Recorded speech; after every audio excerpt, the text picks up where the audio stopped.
committed to avoiding these pitfalls, to learning from our missteps, and to remaining patient and persistent in our pursuit of financial growth. It's about patience and consistency.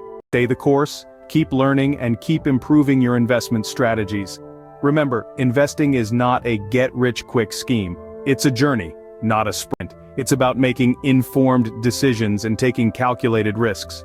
It's about understanding that losses are part of the journey, and learning from them is what makes you a better investor.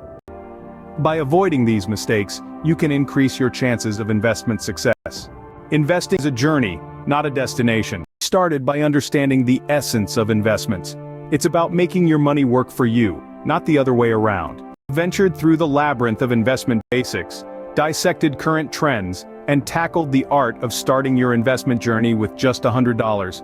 We've also shed light on some common pitfalls to sidestep on your path to financial growth. Every great journey begins with a single step, and your step, no matter how small, matters. It's not about how much you invest, it's about starting the journey. It's about learning, growing, and adapting. Let's turn your financial dreams into reality, one investment at a time.